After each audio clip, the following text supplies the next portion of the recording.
Everybody says because I have so much love for the KTM 390, I must be a fan. Okay, here's a number for you. I have spent a lot of money on motorcycles since 2014, acquiring them. And I've been able to do this because I will made enormous sacrifices in terms of we will not buy clothes, we will not eat fancy food, we will not go out socially. I'm practically a hermit. I go home every day after work because this is the cheapest way to live, which allows me to have expensive motorcycles. KTM has not seen any of this money since 2014 to 2024. That's 10 years today. KTM has seen not 1 rupee. Ducati has seen. Aprilia has seen. The racetrack has seen. Triumph saw. And very briefly, they haven't seen any money from me either. Right? Climb has seen. RI has seen. KTM has seen what? 2.13692 lakh rupees in 2014. Correct. That's it. After that, just regular stuff. Yeah. And after I finished my warranty period, I don't think they've seen service money on a regular basis either. Even that has gone to Zubin and has gone to Kunal and gone to Anand, etc. Yeah. Correct. Because I opened my mind to the idea that when the brand manager tells you that your best path to an upgrade from a bike you love so much is to buy the updated version of that bike, you know that they don't know what they're saying. And when I saw the updated 390 Duke, which you got, it's not an upgrade. It's a small step forward. And I think in this brand loyalty argument, it's always that emotional versus rational, right? It's if you're thinking emotionally, you're thinking rationally less. And you have to balance it. The brands would love for you to only think emotionally. Yeah. Because then they can tell you the stories. And see, it's part of every business. It's everything wants you to believe them, buy into their idea. Yeah. Because that makes for better business sense. Correct.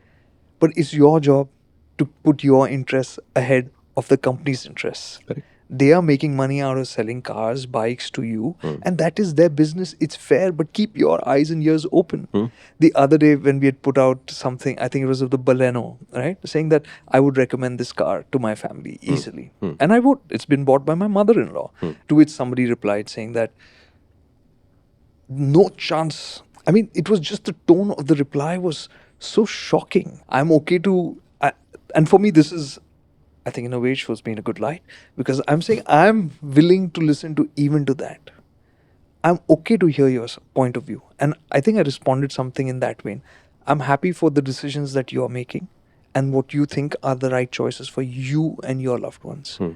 But that doesn't mean I have to follow your thought processes. And these are my thought processes. Yeah, of course. And vice you be versa. happy with yours. Yeah. I'm happy with mine. So this causticness, this hate that it comes down to is the bit that I don't get. And that's the unhealthy part because in many ways, you are then following somebody's script.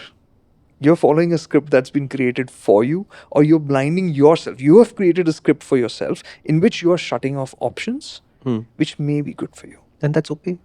Okay, that's okay. Fine. I keep coming back to this idea. I don't know why you care so much. We are talking about brand loyalty, so I thought we should speak about both sides. No, you shouldn't. Look, Okay. I am very, very clear about this. People have to learn if they're going to grow. They have to do it. And I don't think sometimes the world even gives you a choice about it. You are constantly learning new things, hopefully consciously, probably subconsciously and unconsciously also. The less involved you are, the less of your brain you're willing to use, the more your learning becomes subconscious and unconscious. In which case, I'm just saying you're not rationally processing those thoughts. They are things that are settling into your system saying, yes, I am. Whatever it is. Correct. If you go down that path, your decision making will just get worse to the point where you make a big mistake. But a big mistake is a correction. Yeah. A big mistake is not fatal. A big mistake is not ever final, like very rare. Very, very rare exceptions. I made mistakes, right? I bought the Street Triple. Everything told me that would be the right bike. Correct. But it took me 18 months. Yeah, it took me 18 months to realize that as a format, as what that motorcycle does, it is just not my kind of motorcycle. It was a big amount of money to spend at that point of time. For me, it was not easy. It was a big deal. It was a big deal, right? Do I regret buying it? No, I learned a lot from that bike. But if I could go back there and I know what I know now, I wouldn't have made that call. What was it that you learned in those 16, 18 months? I learned that a motorcycle which the reviews say is sweet and tractable, to me these are flags. It's those not are my not. kind of bike. Yeah. It means it will not challenge me enough. And then the question becomes, can I create a challenge for myself which is large enough for me to be interested in this bike? And I did, right? I changed the tires to stickier tires, I changed the sprocketing, and I put the quicker throttle, blah, blah, blah. It kept me engaged for 18 months. I just made that bike angrier and angrier and angrier. At which point the showroom guy said, "Hum test ride nahi karenge. It's too aggressive for us. You verify everything is okay and you tell us." And I didn't live very far from the dealership, so it wasn't even a problem saying, "Okay, I'll just go home and I'll call you. Everything is okay. Or I'll come back tomorrow, day after, whatever, and leave the bike with you saying these two things are left. I don't have a stress point here." But at 18 months later, even that was not enough. Because the fundamental nature of the Street Triple was to be the friendly first real performance bike you get, which Correct. certain people will gravitate towards. And I just ride my 390.